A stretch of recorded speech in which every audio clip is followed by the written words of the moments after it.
मेज़बान गौहर कुछ आपके खिदमत में हाजिर। तफसीलात से पहले नजर डालते हैं सुर्खियों पर।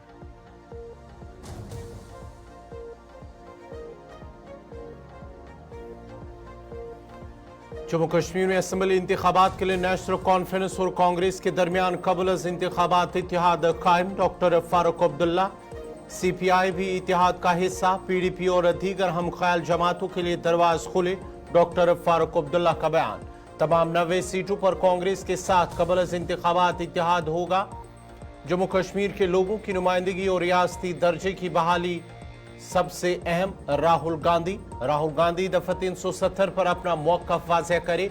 G किशन रेड्डी का बयान।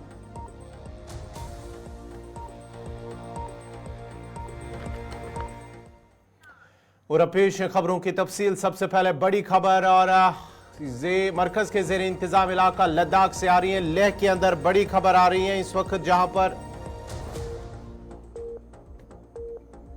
एक सड़क हादसा पेश आया है जिसके नतीजे में 6 लोगों की मौत हुई है।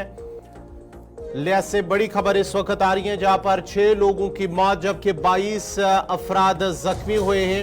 एक मुसाफिर गाड़ी को हादसा पेश आया है जहां पर करीब 200 मीटर गहरी खाई में जा गिरी है बस। डुरबुक के करीब लेह के अंदर एक मुकाम जगह है जहां पर एक बस को हादसा पेश आया है जिसके नतीजे में 6 लोगों की मौत हुई है जबकि 22 लोग जख्मी हुए हैं। ज़राए का कह रहे हैं कि एक मुसाफिर गाड़ी लेह से लद्दाख की तरफ जा रही थी जहां पर डुरबुक के मकाम पर यह गाड़ी ड्राइवर के काबू से बाहर होकर एक गहरी खाई में जा गिरी। करीब 200 मीटर गहरी खाई में जा गिरी जिसके नतीजे में 6 लोगों की मौत हुई है जबकि 22 दीगर जख्मी हुए हैं। और उसके साथ साथ ही जब ये हादसा पेश आया तो मकामी लोग और पुलिस जाए हादसे पर पहुंचे और सभी जख्मियों को वहां से बाहर निकालकर डिस्ट्रिक्ट अस्पताल SNM ले जाया गया जहां उनका इलाज जारी है जबकि कई जख्मियों की हालत नाजुक बताई जा रही है। लेह से बड़ी खबर जहां पर एक सड़क का दिलदोज हादसा पेश आया है जिसके नतीजे में 6 लोगों की मौत हुई है, 22 दीगर जख्मी हैं और जख्मियों को वहां से बाहर निकालकर अस्पताल ले जाया गया। आपको बताते चले कि लेह के डुरबुक के इलाके के अंदर एक जो मिनी बस है वो ड्राइवर के काबू से बाहर होकर एक गहरी खाई में जा गिरी जिसके नतीजे में 6 लोगों की मौके पर मौत हुई है जबकि बाकी 22 अफराद जख्मी हुए हैं जिनमें से कई की हालत नाजुक बताई जाती है और इन सभी जख्मियों को डिस्ट्रिक्ट अस्पताल SNM मजीद इलाज मुआवजे के लिए लाया गया है जबकि इलाके में अभी भी जहां पर यह हादसा पेश आया है वहां पर रेस्क्यू ऑपरेशन लगातार जारी है।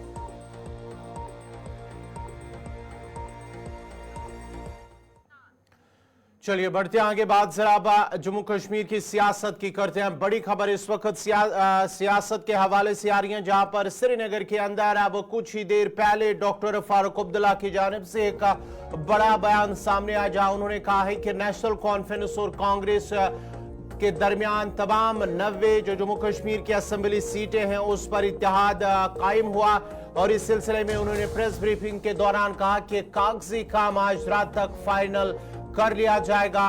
कांग्रेस NC और CPI एक साथ है और हम मिलकर काम करेंगे और इलेक्शन लड़ेंगे और हमें उम्मीद है कि रियासत वापस आ जाएगी। किसी के लिए कोई दरवाजा बंद नहीं है। डॉक्टर फारूक अब्दुल्ला की जानिब से बयान दिया गया है जहां पर उन्होंने कुछ देर पहले ही जब राहुल गांधी मल्लिकार्जुन खड़गे के साथ उनकी मुलाकात हुई और मुलाकात के कुछ ही मिनटों के बाद डॉक्टर फारूक अब्दुल्ला की जानिब से एक प्रेस कॉन्फ्रेंस की गई है और प्रेस कॉन्फ्रेंस के दौरान डॉक्टर फारूक अब्दुल्ला ने कहा है कि सभी जम्मू कश्मीर की 90 असेंबली सीटों पर वो मिलकर लड़ेंगे और इत्तेहाद कायम हुआ और सिर्फ कागजी जो काम है वो आज रात तक फाइनल कर लिया जाएगा।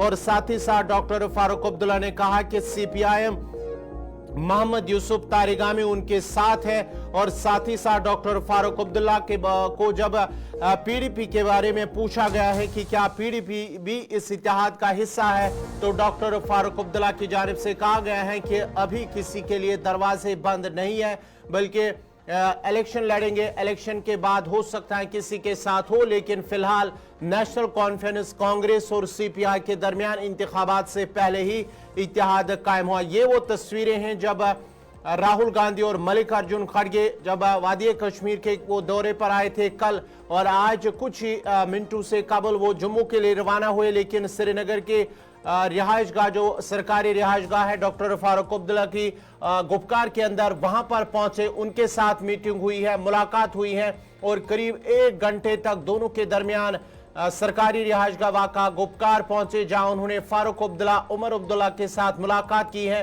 और इसके बाद ही डॉक्टर फारूक अब्दुल्ला की जानिब से ये बयान सामने आया है कि जहां पर उन्होंने कहा है कि नेशनल कॉन्फ्रेंस और कांग्रेस और साथ ही साथ सीपीआई के दरमियान इत्तेहाद कायम हुआ, यानी कि असेंबली इंतखाबात वो मिलकर लड़ेंगे।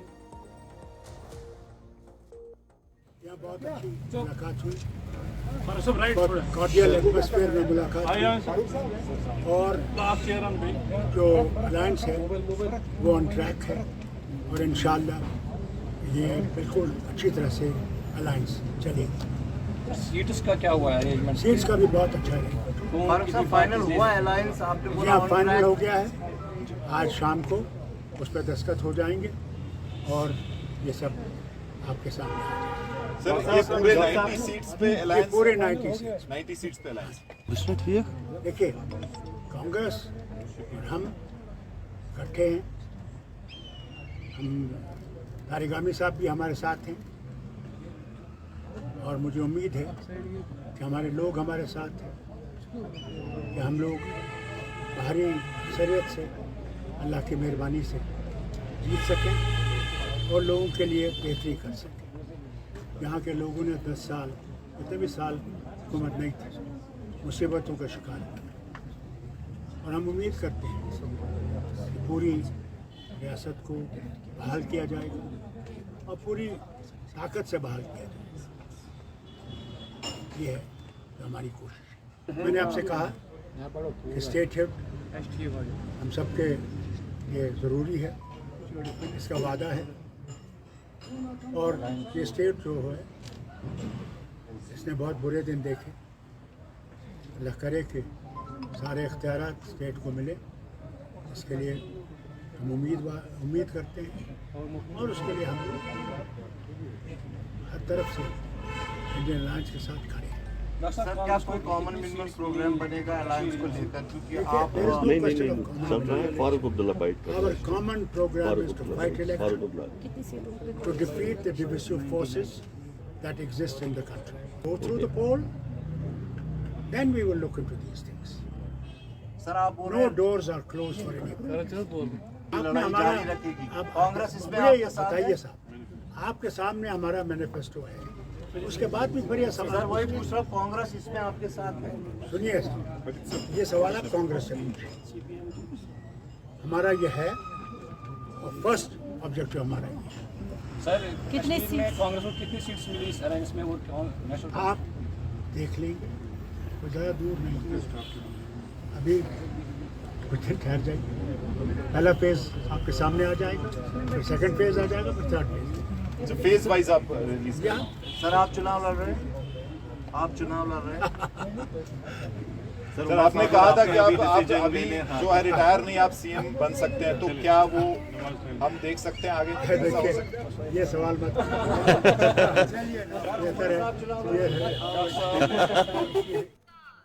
श्रीनगर दौरे के दौरान राहुल गांधी ने बाद दोपहर एक प्रेस कॉन्फ्रेंस के दौरान कहा कि जम्मू कश्मीर की रियासत का दर्जा जल्द अज जल्द बहाल करना कांग्रेस पार्टी की तरजीहात में शामिल है। उन्होंने कहा है कि इंतखाबात नजदीक हैं और हम उम्मीद कर रहे हैं कि रियासत की हैसियत बहाल हो जाएगी। उन्होंने बीजेपी की जानिब से रियासत को यूटी में तब्दील करने के फैसले पर अफसोस का इज़हार करते हुए कहा कि आज़ादी के बाद पहली बार कोई रियासत यूटी बनी है। उन्होंने कहा कि हमने अपने मंशूर में वाज़ेह तौर पर लिखा कि जम्मू कश्मीर और लद्दाख के लोगों को उनके जमहूरी हुकूक वापस मिले। राहुल गांधी ने मजीद कहा कि जम्मू कश्मीर के लोग एक मुश्किल दौर से गुजर रहे हैं और हम इस मुश्किल से उन्हें निकालना चाहते हैं। वर्किंग प्रेसिडेंट ताराचंद जी, रमन बल्ला जी, बाकी सारे सीनियर साथी, सामने कश्मीर वादी के 10 जिलों से आए हुए कांग्रेस के सिपाहसालार मैं It is our priority in the Congress party and also in the India Gathbandhan to restore statehood to Jammu and Kashmir as soon as possible. We had expected that this would be done prior to the elections, but okay, elections have been declared. It is a step forward and we are hoping that statehood would be restored as soon as possible and the rights of the people of Jammu and Kashmir, democratic rights, will be restored to them. I said earlier in the meeting that this is the first time since independence that a state has become union territories. This has never happened before. Union territories have become states, but it's the first time that a state has become union territory. So we are very clear in our national manifesto as well that it is a priority for us that the people of Jammu and Kashmir and Ladakh get their democratic rights back. It's always a pleasure for me to come here. I have a very deep relationship with the people of Jammu and Kashmir. And my message to the people of Jammu and Kashmir is, however we can help you, the Congress party is always there. We understand that you're going through a very difficult period, a tough period, and we want to remove violence. जैसे मैंने भारत जोड़ो यात्रा में कहा था, नफरत के बाजार में मोहब्बत की दुकान हम खोलना चाहते हैं, इज्जत से, रिस्पेक्ट से, भाईचारे। इधर मरकजी वजीर जी किशन रेड्डी का कहना है कि राहुल गांधी को नेशनल कॉन्फ्रेंस की करारदाद के बारे में मुल्क के लोगों को बताना चाहिए। उन्होंने आर्टिकल 370 पर कांग्रेस के मौक़िफ़ के बारे में भी बात करनी चाहिए। क्या वो जम्मू कश्मीर के लोगों के हुकूक एक बार फिर छीनना चाहते हैं? उन्होंने कहा कि ये नरेंद्र मोदी हुकूमत के 10 साल के काम की वजह से हैं कि राहुल गांधी रात के दौरान लाल चौक जाकर खाना खा सके। डिक्लेयर रहने के बाद हमारा स्टैंड तो कल नवीन सिंह जी दिल्ली से बोले हैं। जो नेशनल कॉन्फ्रेंस का जो मैनिफेस्टो है उसके बारे में कांग्रेस पार्टी सोनिया गांधी देश के जनता को बताना चाहिए उनका स्टैंड क्या है। हमारा तरुण चुग जी कल दिल्ली में से ये बताए, बिल्कुल वो सही बात है। कांग्रेस पार्टी का स्टैंड क्या है आर्टिकल 370 के बारे में, जो डॉक्टर बाबा साहब अम्बेडकर का कॉन्स्टिट्यूशन के आधार पर जम्मू कश्मीर जनता को जो अधिकार नरेंद्र मोदी सरकार दिया गया वो वापस लेना चाहते क्या? जो गरीबों को, ट्राइबल्स को, एम्प्लॉइज को, महिलाओं को, नौजवानों को, गर्ल्स को जो अधिकार दिया गया, इस अधिकार कांग्रेस भी वापस लेने चाहते क्या? जम्मू कश्मीर जनता को फिर जिन्ना कॉन्स्टिट्यूशन का। इधर भारतीय जनता पार्टी के सीनियर लीडर और यूटी सदर रविंदर रैना ने कांग्रेस पार्टी की तनकीद करते हुए कहा कि कांग्रेस का कोई वजूद नहीं है और वो जम्मू कश्मीर में अब बैसाखी के सहारे चलने की कोशिश में लगे हुए हैं। उन्होंने कहा है कि जम्मू कश्मीर में जब कांग्रेस इक़्तिदार में थी तो उन्होंने गुजर, बकरवाल और दीगर जो पसमानदा तबके से ताल्लुक़ रखने वाले लोग हैं उनके हुकूक से उन्हें महरूम रखा था, जिन्हें पीएम मोदी ने बहाल किया है।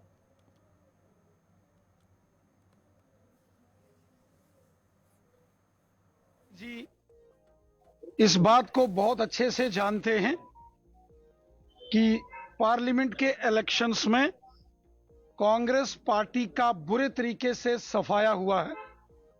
जम्मू कश्मीर में कांग्रेस पार्टी बुरे तरीके से लोकसभा के चुनावों में धराशायी हुई है। कांग्रेस पार्टी हमेशा बैसाखियों के सहारे जम्मू कश्मीर में चलने की कोशिश करती है। कांग्रेस पार्टी का अपना कोई वजूद नहीं है। इसलिए श्री राहुल गांधी जी, श्री खड़गे जी आज कश्मीर की गलियों में घूम रहे हैं क्योंकि उन्हें मालूम है कि कांग्रेस पार्टी का जम्मू कश्मीर में कोई जनाधार नहीं है। इसलिए वो जम्मू कश्मीर में बैसाखियों को ढूंढ रहे हैं, पॉलिटिकल सपोर्ट। दूसरों के कंधों पर बंदूकें रख के निशाने लगाने से कभी निशाने नहीं लगते। कांग्रेस का पहले भी यहां सफाया हुआ है और असेंबली इलेक्शंस में भी आप देखेंगे कि कांग्रेस का बुरी तरीके से सफाया होगा। कांग्रेस का जम्मू कश्मीर में कोई अपना वजूद नहीं है। देखिए, जिस प्रकार की भी साजिश षड्यंत्र श्री राहुल गांधी जी जम्मू कश्मीर में करें, उनकी एक नहीं चलने वाली। जम्मू कश्मीर के लोग कांग्रेस को, श्री राहुल गांधी जी को भली भांति जानते हैं। सारी दुनिया जानती है कि जब कांग्रेस पार्टी जम्मू कश्मीर में सत्ता में थी, ना कभी यहां गुजर बकरवालों को कांग्रेस ने अधिकार दिए, ना यहां पीओजे के वेस्ट पाकिस्तानी रेफ्यूजीज को कांग्रेस की हुकूमत में कभी अधिकार मिले, और ना ही कभी कांग्रेस पार्टी ने डोगरा समाज, ओबीसी, महिलाएं, वाल्मीकि, दलित समाज, हर वर्ग का कांग्रेस ने अपमान किया। हर वर्ग को जम्मू कश्मीर में कांग्रेस ने गुलाम बना के रखा। और आज जब केंद्र में मोदी जी की सरकार है, तो मोदी जी के नेतृत्व में जम्मू कश्मीर के अंदर हर वर्ग को, हिंदू, मुसलमान, सिख, ईसाई, गुजर, बकरवाल, पहाड़ी कबीला, ओबीसी, हर वर्ग के साथ न्याय मोदी साहब ने किया है। मोदी साहब का नारा है सबका साथ, सबका विकास, सबका विश्वास। दिल खोलकर हिंदुस्तान का खजाना जम्मू कश्मीर के विकास के लिए, डेवलपमेंट के लिए मोदी साहब ने खोला।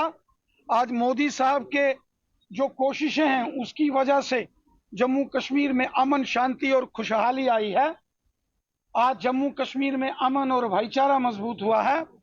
एक जमाना था जब कांग्रेस पार्टी की नेशनल कॉन्फ्रेंस की सरकारें थी, तो जम्मू कश्मीर में आतंकवाद, अलगाववाद और आतंकवादियों का तांडव होता था।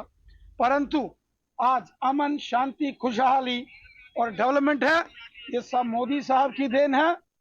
जितना बड़ा षड्यंत्र राहुल गांधी जी को करना है वो करें, उनकी कोई नहीं सुनने वाला। प्रचंड बहुमत के साथ जनता की सपोर्ट बीजेपी के साथ है और मोदी साहब। भारतीय जनता पार्टी पूरी ताकत के साथ जम्मू और कश्मीर में चुनाव लड़ेगी, और हमें विश्वास है कि जम्मू कश्मीर की जनता का पूरा समर्थन भारतीय जनता पार्टी को मिलेगा और बीजेपी की जीत होगी। जम्मू हो या वादी कश्मीर हो, हिंदू, मुसलमान, सिख, ईसाई, गांव, शहर सब मिलकर भारतीय जनता पार्टी को सपोर्ट करेंगे, क्योंकि हमारा एजेंडा है डेवलपमेंट, सबका साथ, सबका विकास। सब जम्मू कश्मीर अपनी पार्टी यूथ विंग के सूबाई सेक्रेटरी और डीडीसी मेंबर आरिफल मंसूर अहमद गनाई ने आज एडीसी त्राल के दफ्तर से इंतखाबात में हिस्सा लेने के लिए फॉर्म हासिल किया। मंसूर गनाई ने फॉर्म हासिल करने के बाद मीडिया से बात करते हुए बताया कि अभी उन्हें पार्टी की जानिब से कोई मैंडेट नहीं दिया गया। ताम 3 रोज तक यहाँ छुट्टी की वजह से हमने फॉर्म हासिल किया। उन्होंने बताया कि वो पार्टी के मैंडेट पर ही इलेक्शन लड़ेगा और जो भी इस हवाले से पार्टी का फैसला होगा वो उन्हें काबिल कबूल होगा। इलेक्शन कमीशन ऑफ इंडिया का मैं शुक्रिया अदा करता हूं और एडिशनल डीसी साहब का शुक्रिया अदा करता हूं। आज मैंने फार्म लिया है इस वजह की 3 दिन छुट्टी है, तो अभी इसलिए मैंने फार्म रखा है अपने पास। 3 दिन अभी छुट्टी है, तो क्या पता 3 दिन के बाद, टाइम कम है, देखते अगर हमने कंटेस्ट किया है तो उसके बारे में थोड़ा इसमें दिक्कत आएगा, क्योंकि 3 दिन अभी छुट्टी है। और इसके साथ ही मैं एडिशनल डीसी साहब का शुक्रिया अदा करता हूं, इसके साथ जो स्टाफ हैं इनका शुक्रिया अदा करता हूं। बहुत अच्छे तरीके से इन्होंने मुझे समझाया सारे फार्मूलाज क्या है, गाइडलाइंस, किस तरह हमें फॉर्म भरना है, किस तरह हमें कंपनी में जाना है, किस तरह हमें कहाँ पे क्या करना है। तो मैं इसका शुक्रिया अदा करता हूँ अपने एडिशनल डीसी साहब का, और इसके साथ जो हमारे तहसीलदार साहिबान हैं, जो इलेक्शन का टीम है, इनका शुक्रिया अदा करता हूँ। और उसके बाद बाकी जो मैंने फार्म लिया है, अभी 3 दिन छुट्टी है इसलिए मैंने आज फार्म लिया है, तो क्या पता 3 दिन के बाद हम देखिए। अभी पार्टी का फैसला नहीं है। अगर पार्टी फैसला करेगी कि हमें त्राल में इलेक्शन लड़ना है, मैं अपनी पार्टी के टिकट पे ही इलेक्शन लड़ूंगा। मुझे कोई इरादा नहीं है इंडिपेंडेंट इलेक्शन में आने का, तो मैं पार्टी के फैसले के साथ हूँ, और पार्टी जो फैसला होगी वो मेरे बिल्कुल मुझे एक्सेप्ट होगा, और पार्टी के टिकट पे ही इलेक्शन कंटेस्ट करूँगा। मुझे कोई इरादा नहीं है कि मैं इंडिपेंडेंट इलेक्शन लड़ूँ, और उसके बाद लोगों का फैसला होगा और यहाँ के नौजवानों का फैसला होगा। गेंद तो फील्ड में है, बाकी लोग फैसला करेंगे उनको किसको बनाना है। तो बाकी अभी कोई फैसला नहीं है पार्टी का। जब पार्टी का फैसला आएगा और मंजर आम पे आपके साथ बिल्कुल बात होगी, आपके साथ बिल्कुल डिस्कस होगी। अगर इलेक्शन मुझे कंटेस्ट करना है पार्टी के टिकट पे ही करूँगा, मुझे कोई इंडिपेंडेंट इलेक्शन नहीं लड़ना है। लोगों के लिए मैसेज यही है, हमने 70 साल देखे, आज हम बदलाव चाहते हैं। यहाँ के जो नौजवान हैं, यहाँ का जो यूथ है, हमें अब ख़ानदानों को बिल्कुल थोड़ा रिजेक्ट करना पड़ेगा, क्योंकि ये त्राल है। इस बार जो इलेक्शन है, अभी जो 8-9 साल के बाद यहाँ पर इलेक्शन हुआ है जम्मू कश्मीर में, मेरी यही गुजारिश है लोगों से, आप इसमें बढ़ चढ़ कर हिस्सा ले। बाकी जब अच्छी पार्टिसिपेशन होगी तो लोग खुद फैसला करते हैं उनको किसकी नुमाइंदगी, कौन नुमाइंदगी करना चाहता है, कौन उनको पसंद है, उनके पसंद पे। डीडीसी मेंबर डॉक्टर सरद त्राल अवतार सिंह ने आज नौदल त्राल का दौरा किया और यहां चल रहे तीर्थ यात्रा के इंतजामात का जायजा लिया। उन्होंने बताया है कि नौदल यात्रा अमरनाथ यात्रा मुकम्मल होने के बाद शुरू होती है और अकीदतमंदों को किसी भी तकलीफ का सामना ना हो, इसलिए उन्होंने यहां का दौरा किया और इंतजामिया के अफसरान के साथ भी मुलाकात की है, बातचीत की है और साथ ही साथ ये यात्रा इख्तिताम पजीर होगी, जहाँ सैकड़ों की तादाद में अकीदतमंद शिरकत करेंगे। आदाब, और मैं आज आप सभी चैनलों के माध्यम से अपने विशेष तौर पर त्राल इलाके की अपनी जो विस्थापित पंडित बरादरी है, आज उनको नवदल की इस पवन स्थान पे मैं दिल की उम्मीद गहराइयों से उनका वेलकम करता हूं। नवदल का मेला ये एक ऐतिहासिक मेला, ये सदियों से चल रहा था। आपको याद दिला दूं कि अमरनाथ जी यात्रा जब संपूर्ण होती थी तो फिर छड़ी मुबारक का विसर्जन नवदल में होता था, तो इसकी उस एंगल से बड़ी मान्यता है। आज जम्मू कश्मीर की सरकार ने इंश्योर कर दिया कि इनको अपनी जगह पे अपना स्थान मिले, बैठने की जगह मिले, मंदिर का अहाता तैयार हो चुका है। तो मैं एडमिनिस्ट्रेशन को भी, यहाँ की स्थानीय एडमिनिस्ट्रेशन को भी मुबारकबाद देता हूँ कि उन्होंने बड़े कम समय में सारी चीज को यहाँ तैयार किया।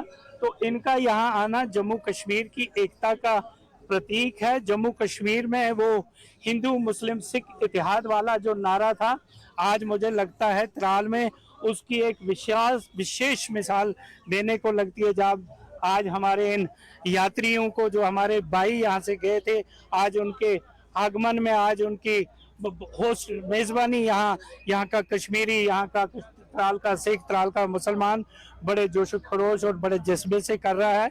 तो मैं इनको फिर एक बारी वेलकम करता हूँ और आश्वासन देना चाहता हूँ एडमिनिस्ट्रेशन के बिहाफ पे, अपनी पार्टी के बिहाफ पे, कि इनको आने वाले समय में यहाँ और भी जो व्यवस्था अभी बाकी है, उस व्यवस्था को यहाँ पूरा करने में हम पूरा सहयोग करेंगे। धन्यवाद।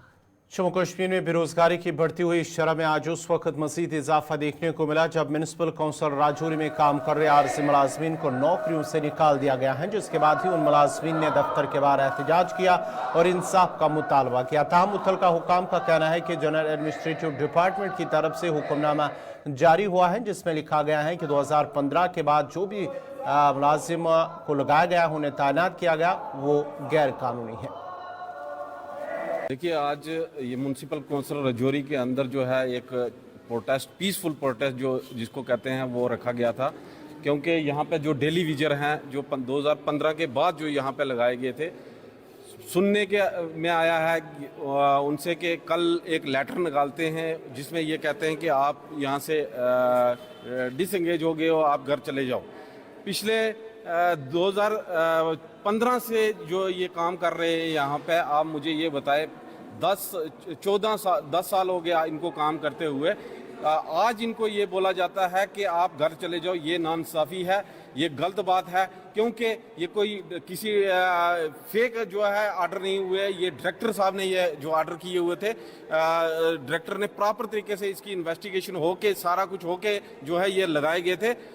इसमें ये कोई फेक वाली बात नहीं है। और आज इनको ये है कि इनको ये बोला जाता है कि आप घर चले जाओ। पिछले 9 महीने से जो है इनको सैलरी नहीं मिल रही, ये प्रॉपर तरीके से ये काम कर रहे हैं। हम ये कहते हैं कि अब देखिए इनकी ये एवरेज भी होने वाले। पीसफुल प्रोटेस्ट था, क्योंकि कोड ऑफ कंडक्ट लगा, नहीं तो हमने आज रोड पे प्रदर्शन करना था और रोड ब्लॉक करनी थी, क्योंकि 2015 में जो रिक्रूटमेंट हुई थी, जो लोग लगे थे, उसी के बिहाफ में ये भी ज़्यादा टाइम बाद नहीं लगे, ये भी 2016-17 में लगे हैं। और इनको कम से कम आज 9 साल हो गए हैं इस डिपार्टमेंट को देते हुए।